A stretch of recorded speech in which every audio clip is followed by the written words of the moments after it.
ఓం నమః శివాయ. ఓం నమో నారాయణాయ. కర్మ నివారణ నరదృష్టి నివారణ కాళభైరవాయ నమో నమః.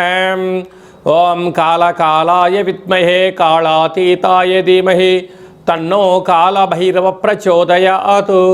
హరి ఓం. మా ఛానల్కి స్వాగతం. చూస్తున్న వీక్షకులకు, ప్రేక్షకులకు, ప్రియ కాళభైరవ భగవద్బంధులకి స్వాగతం పలుకుతూ మమ్మల్ని ఎంతగానో ఆదరిస్తూ ఉండబడినటువంటి ప్రియ సోదరీమణులకు, జ్యోతిష్య అభిమానులకు అందరికీ కూడా ముందస్తుగా కార్తీక మాస అమావాస్య, మాస శివరాత్రి శుభాకాంక్షలు.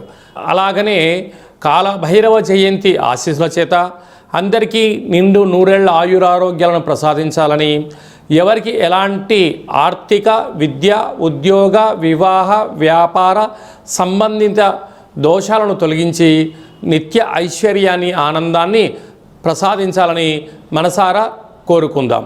16/11/2025 నుండి 30/11/2025 వరకు పుట్టినటువంటి వారందరికీ ముందస్తుగా జన్మదిన శుభాకాంక్షలు. ద్వాదశ రాశుల్లో గ్రహ గమనాల్ని వీక్షింపచేద్దాం.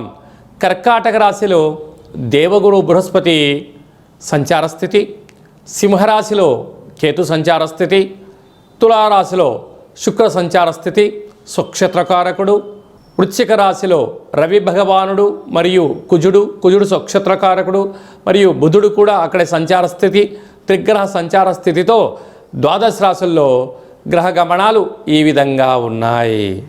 వృషభ రాశి వారికి విశేషమైన కార్తీక మాస శివరాత్రి పర్వకాల సందర్భంగా, పోలి అమావాస్య సందర్భంగా గ్రహ దోషాన్ని తొలగించి గ్రహ ఐశ్వర్యాన్ని, ఆనందాన్ని ఎలా పొందాలో ఈ వీడియోలో సవివరంగా సంపూర్ణంగా తెలుసుకుందాం. వృషభ రాశిలో ఏ నక్షత్రాలు వస్తాయనగా కృతికా నక్షత్రంలోని 2, 3, 4 పాదాలు, రోహిణీ నక్షత్రంలోని 4 పాదాలు, మృగశిర నక్షత్రంలోని 1, 2 పాదాలు కలిపితే వృషభ రాశి. రాశాధిపతి శుక్ర భగవానుడు. వీరికి తృతీయంలో 12 సంవత్సరముల తర్వాత దేవగురు బృహస్పతి సంచారం చేయడం వలన తల్లిదండ్రులతో, గురువులతో, అన్నాదమ్ములతో, అక్కా చెల్లెలతో, అలాగే పార్ట్నర్షిప్, బిజినెస్ వ్యవహార కార్యక్రమాలు ఆచరింపజేసే వారందరూ కూడా సమన్వయం చాలా అవసరం అని చెప్పి గుర్తుపెట్టుకోగలగాలి. అలాగనే అర్ధాష్టమ కేతు సంచార స్థితి, చిన్న విషయాలకు చలించడం, ఆందోళన తగదు. సాధు స్వభావాన్ని కలిగి ఉండడం వలన అనేకమైనటువంటి ఇబ్బందులను తొలగించుకొని ఐశ్వర్య స్వాగతం పలకబోతారు. అలాగనే 6వ స్థానంలో శుక్ర సంచార స్థితి, శుక్రుడు స్వక్షత్రకారకుడు, రుణ సమస్యలు, రోగ సమస్యలు తొలగి ధనకనక వస్తు వాహనాలతో, ఆధ్యాత్మిక సందర్శనతో, సత్ప్రవర్తనతో విలాసవంతమైన జీవితాన్ని పొందబోతున్నారు. సప్తమంలో ఆరోగ్యకారకుడు, ఆత్మకారకుడు, పితృకారకుడు రవి భగవానుడు, రుణరోగ శత్రుకారకుడు కుజుడు, బుద్ధికారకుడు బుధుడు ఉండడం వలన, కుజదోష ప్రభావం కారణం వలన ప్రేమికులు దయచేసి ఒకరినొకరు విరోధాలు పెంచుకోవద్దు. ఆధ్యాత్మికంగా ఉండండి, అర్థం చేసుకునే ప్రయత్నం చేయండి. భార్యాభర్తల మధ్య అన్యోన్యత చాలా అవసరము. ఏదైనా ఒక వస్తువు కొనుగోలు చేసేటప్పుడు 1కి 10 సార్లు ఆలోచింపచేయడం వలన సమయం, ధనం వృధా అవ్వకుండా ఉండే పరిస్థితి అధికంగా ఉంటుంది. అదే కాకుండా చేస్తున్న అనేక రకాల కార్యక్రమాల్లో స్వల్పమైన ఆటంకాలు ఉండినను వాటిని అధిగమించే మానవ ప్రయత్నం చేయగలగాలి. రాజ్యస్థానంలో రాహు, ఏకాదశ స్థానం లాభస్థానంలో శని భగవానుడు సంచారం చేయనప్పుడు కష్టం మీది, ఫలితం పక్కవారిది అన్న కాకుండా భగవంతుడి యొక్క స్మరణ, మహాదేవుడికి పంచామృతములతో అభిషేకం చేసుకోవడము, అలాగా వెన్నతో దీపాన్ని వెలిగింపచేయడము, నారికేల దీపాన్ని ఏర్పాటు చేసి మహాదేవుడి దగ్గర మహన్యాసపూర్వకమైన రుద్రాభిషేకాన్ని చేయించుకొని ఈ నారికేల దీపాన్ని దానం చేయగలిగినట్లయితే దోషం తొలగి ఐశ్వర్యం కలిగి ఆనందం మీ సొంతం కాబోతుందని చెప్పి గమనించాలి. అలాగనే ఆహార ఉత్పత్తులు, హోటల్ వ్యాపారస్తులు, నీటికి సంబంధించినటువంటి వ్యాపారస్తులు, సంపూర్ణ స్వర్ణకారిత వ్యాపారస్తులు, గృహ భవన నిర్మాణ కార్యక్రమం చేసేవారందరూ కూడా ఎన్నో జాగ్రత్తలు అవసరమని చెప్పి జ్యోతిర్విజ్ఞానం తెలియచేస్తుంది. నవంబర్ మాసంలో ముఖ్యమైన పండుగల గురించి క్లుప్తంగా సవివరంగా సంపూర్ణంగా తెలుసుకుందాం. మనకు 18వ తారీఖున సోమవారము మాస శివరాత్రి విశేష సందర్భంగా కార్తీక మాసంలో మనం ఏ రోజైతే ప్రాఢ్యమి నుంచి మాస శివరాత్రి వరకు పూజ చేసుకోలేనటువంటి వారందరూ కూడా మహాదేవుడికి రుద్రాభిషేకము, ఒక దీపాన్ని ఏర్పాటు చేయడము, సాలగ్రామ దానము, స్వయంపాక దానం చేయడం వల్ల మహాదేవుడి యొక్క ఆశీస్సులు ఉంటాయని చెప్పి గమనించగలగాలి. అలాగనే 20వ తారీఖున మనకు గురువారము విశాఖ నక్షత్ర సందర్భంగా పోలి అమావాస్య సందర్భంగా మనము వెన్నతో దీపాన్ని పెట్టడం వలన మహాదేవుడి యొక్క కృపకటాక్ష వీక్షణ కలిగి సంపూర్ణ నిండు నూరేల ఆయురారోగ్యాలని ప్రసాదించడం జరుగుతుంది అని చెప్పి గమనించాలి. అలా కుదరలేనటువంటి వారందరూ ఈ కింది నెంబర్ సంప్రదించినట్లయితే కాశీ క్షేత్రంలో మన యొక్క కాళభైరవ స్వామి యొక్క దేవాలయంలో గోకర్ణ నక్షత్రంలో మీ పేరుపైన రుద్రాభిషేకము, దీప కార్యక్రమాన్ని ఏర్పాటు చేయించి స్వయంపాక దానాన్ని కూడా ఏర్పాటు చేయడం జరుగుతుందని చెప్పి గమనించాలి. అలాగనే మనకు మార్గశీర్ష మాస శుద్ధ అష్టమి కాళభైరవ జయంతి కనుక కాళాన్ని శాసింపజేసే శక్తి కాళభైరవ స్వామివారికి ఉంటుంది. కనుక స్వామివారి యొక్క ఆశీస్సుల వలన స్మరణ ధ్యానము స్వామివారిని చేయడం వలన దర్శించడం వలన సకలమైనటువంటి వాస్తు దోషము, నరదృష్టి, తంత్రదృష్టి, తాంత్రిక దృష్టి సకల దోషాలు తొలగిపోయి ఐశ్వర్యాన్ని భగవంతుడు ప్రసాదిస్తాడు అని చెప్పి కూడా గమనించగలగాలి.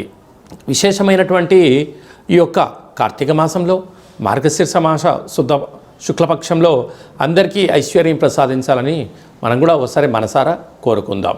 అలాగే మీ వ్యక్తిగత జాతకం తెలుసుకోవాలనుకుంటున్నారా? మీ పుట్టినటువంటి తేదీ, నెల, సంవత్సరము, పుట్టిన సమయాన్ని వ్రాసి పంపించినట్లయితే 100 సంవత్సరముల జాతకాన్ని వ్రాసి సవివరంగా సంపూర్ణంగా మీకు పంపించి మీరు పుట్టినప్పుడు గ్రహ గమనాలు ఎలా ఉన్నాయి, ప్రస్తుతం ఎలా ఉంటున్నాయి, రాబోయే కాలంలో ఎలా ఉండబోతున్నాయో సవివరంగా సంపూర్ణంగా తెలియజేయడం జరుగుతుంటుంది.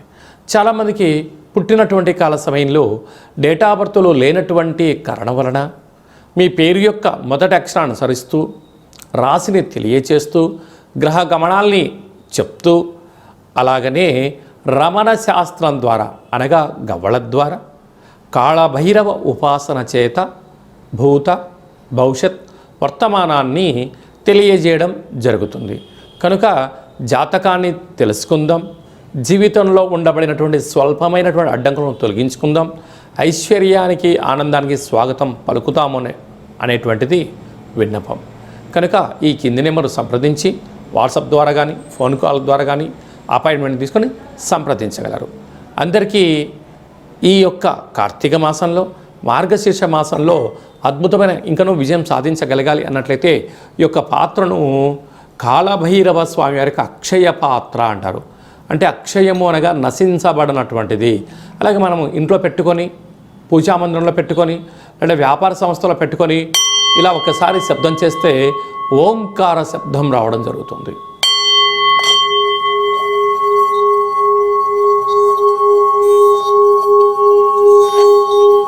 ఓం కాళభైరవాయ నమః, ఓం కాళభైరవాయ నమః, ఓం కాళభైరవాయ నమః అనే మంత్రాన్ని ఉచ్చరింపచేస్తూ 12 సార్లు అలా తిప్పడం వలన సంపూర్ణమైనటువంటి గృహంలో ఉండబడినటువంటి జాతకంలో ఉండబడిన దోషము, వాస్తు దృష్టి, సకల దోషాలు తొలగి ఐశ్వర్యం కలుగుతుందని చెప్పి గమనించగలగాలి. అందరికీ శుభం, జయం, ఐశ్వర్యం, ఆనందాన్ని ప్రసాదించాలని మనం కూడా మనసారా మహాదేవుని కోరుకుందాం. నమస్తే అస్తు భగవన్ విశ్వేశ్వరాయ మహాదేవాయ త్రయంబకాయ త్రిపురాంతకాయ త్రికాగ్నికాలాయ కాలాగ్నిరుద్రాయ నీలకంఠాయ మృత్యుంజయాయ సర్వేశ్వరాయ సదాశివాయ శ్రీమన్మన్మహాదేవాయ నమో నమః. హరి ఓం. మహాదేవుడి యొక్క ఆశీస్సుల వల్ల నిండు నూరేళ్ల ఆయురారోగ్యాలని ఐశ్వర్యాన్ని ప్రసాదించాలని మనసారా కోరుకుందాం.